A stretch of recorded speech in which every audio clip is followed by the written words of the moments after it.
मुख्यमंत्री विष्णुदेव साय की अध्यक्षता में हुई कैबिनेट बैठक में छत्तीसगढ़ के विकास से जुड़े कई अहम फैसले लिए गए।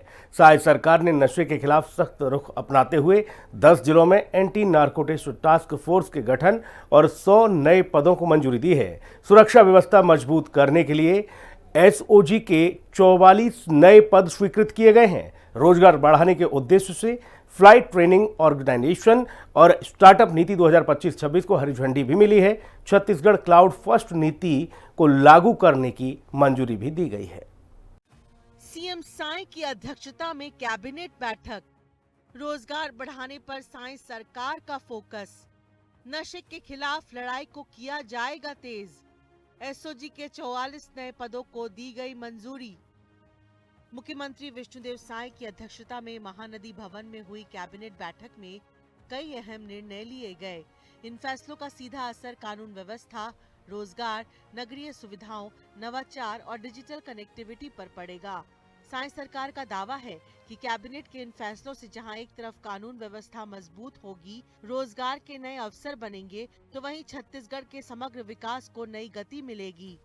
कानून व्यवस्था से लेकर रोजगार और डिजिटल विकास तक छत्तीसगढ़ सरकार ने आज एक साथ कई मोर्चों पर बड़े फैसले किए हैं। मुख्यमंत्री विष्णुदेव साय की अध्यक्षता में मंत्रालय महानदी भवन में हुई बैठक में नशे के खिलाफ सख्त कदम उठाते हुए राज्य के 10 जिलों में जिला स्तरीय एंटी नारकोटिक्स टास्क फोर्स के गठन को मंजूरी दी गई है।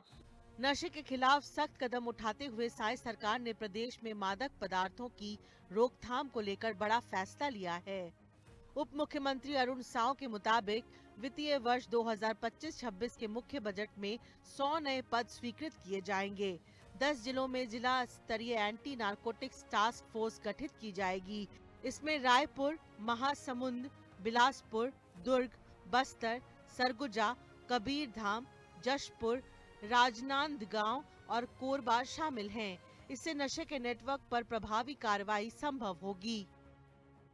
मादक पदार्थों के रोकथाम की दिशा में एक बहुत बड़ा निर्णय लेते हुए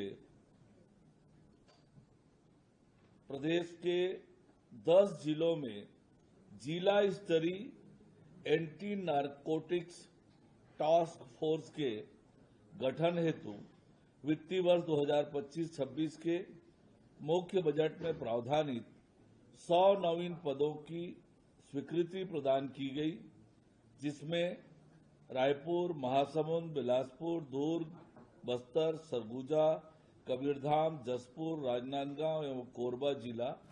कैबिनेट बैठक में पुलिस मुख्यालय की विशेष शाखा के अंतर्गत स्पेशल ऑपरेशन ग्रुप यानी एसओजी के गठन के लिए 44 नए पदों को मंजूरी दी गई है। ये टीम आतंकी हमलों या किसी भी गंभीर और आकस्मिक घटना में तुरंत मौके पर पहुंचकर हालात संभालने और खतरे को खत्म करने में सक्षम होगी। मंत्रिपरिषद की बैठक में एक और महत्वपूर्ण निर्णय के अंतर्गत वित्तीय वर्ष 2025-26 के मुख्य बजट में पुलिस मुख्यालय के विशेष शाखा अंतर्गत स्पेशल ऑपरेशन ग्रुप के गठन के लिए प्रावधानित 44 नवीन पदों की स्वीकृति प्रदान की गई। कैबिनेट बैठक में राज्य के विभिन्न एयरपोर्ट और हवाई पट्टियों में फ्लाइट ट्रेनिंग ऑर्गेनाइजेशन एफटीओ की स्थापना का निर्णय लिया गया है। निजी सहभागिता से शुरू होने वाला ये संस्थान युवाओं को पायलट प्रशिक्षण के साथ रोजगार के नए अवसर देगा। साथ ही एयरक्राफ्ट रिसाइकलिंग, हेलीकॉप्टर बंकिंग और एयरोस्पोर्ट्स जैसी गतिविधियों को भी बढ़ावा मिलेगा। इसके साथ ही कैबिनेट ने छत्तीसगढ़ नवाचार एवं स्टार्टअप प्रोत्साहन नीति 2025-26 को भी मंजूरी दी है। इससे स्टार्टअप इकोसिस्टम, इंक्यूबेटर्स और निवेशकों को मजबूती मिलेगी।